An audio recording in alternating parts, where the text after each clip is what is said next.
Assalamualaikum warahmatullahi wabarakatuh.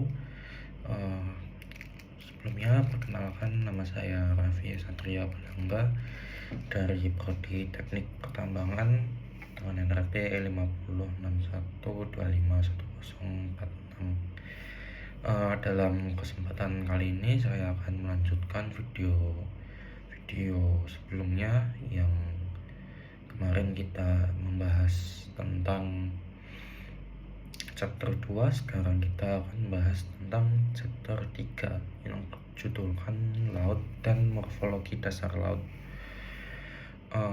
Sebelumnya dalam pengantar saya akan menjelaskan samudra menutupi lebih dari 70% permukaan bumi. Ya, kita tahu semua ya, kalau bumi itu 80%-nya itu dipenuhi oleh perairan, dan faktanya manusia baru hanya menjelajah lautan hanya beberapa persen, dan manusia belum sepenuhnya dapat menjelajahi sepenuhnya oleh lautan di dalam bumi ini.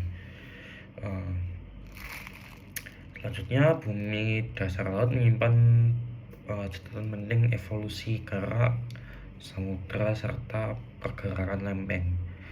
Melalui survei seismik, sonar, dan pengeboran laut dalam, ilmuwan mampu memetakan topografi dasar samudra secara rinci. Kita lanjut ke dalam zona dasar laut. Pada zona dasar laut terdapat menjadi 6 bagian, yaitu yang pertama landas benua, yaitu perpanjangan benua ke laut hingga kedalaman mencapai 200 meter. Bagian ini kaya sumber daya seperti minyak, gas, dan ikan. Ya, selanjutnya yaitu lereng benua, daerah transisi curam yang menandai batas gerak benua dan gerak samudra. Ketiga, kenaikan benua, yaitu hasil akumulasi endapan arus turbiditas. Yang keempat yaitu dataran abisal, wilayah dengan luas di tengah samudra dengan sedimen halus. Yang kelima, palung samudra, lembah dalam pada zona subduksi bisa mencapai kedalaman lebih dari 10 km. Ya, yang keenam, pegunungan tengah samudra atau pegunungan bawah laut, itu tempat terbentuknya gerak baru. Lanjut, arus turbiditas dan endapan laut dalam. Arus turbiditas adalah aliran cepat campuran air dan sedimen berat yang memenuhi lereng benua. Saat melambat, material mengendap membentuk lapisan-lapisan grade bedding. Nah, endapan ini berperan penting dalam pembentukan batuan sedimen laut dalam. Lanjut, yaitu gunung laut, guyot, dan pulau vulkanik. Sebelumnya, gunung laut ini yaitu gunung api yang tumbuh di dasar laut. Ya, bila puncaknya tererosi dan tenggelam, terbentuk guyot dengan puncak datar. Deretan gunung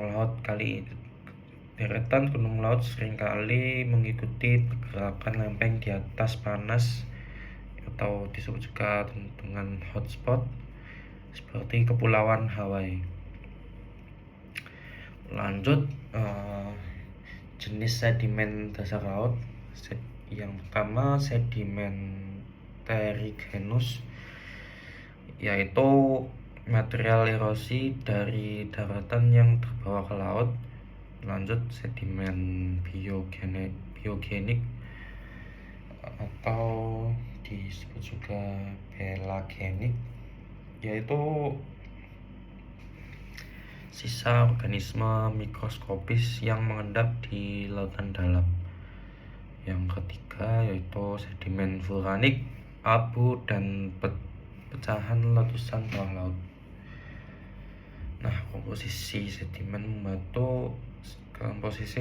ini membantu menentukan sejarah iklim dan aktivitas vulkanik pada masa lalu. Lanjut, usia dan evolusi dasar laut.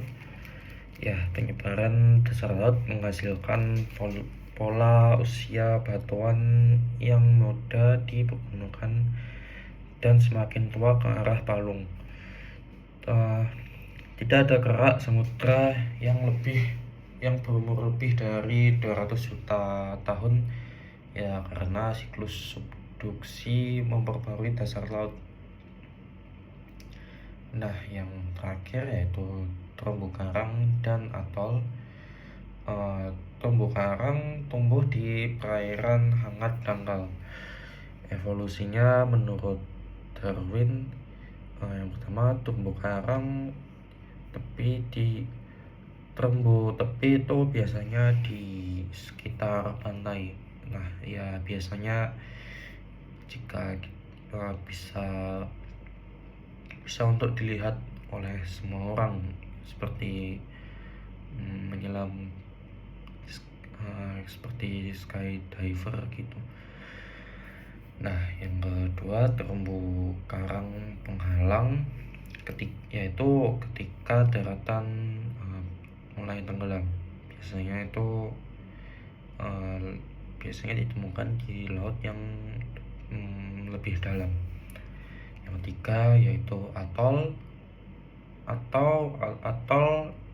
atau yang disebut juga sebagai cincin karang yang mengelilingi laguna setelah pulau tenggelam seluruhnya.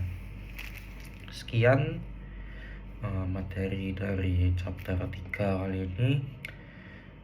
Untuk selanjutnya saya akan membahas tentang chapter 4 yang bertemakan tektonik lempeng. Sekian dari saya. Assalamualaikum warahmatullahi wabarakatuh.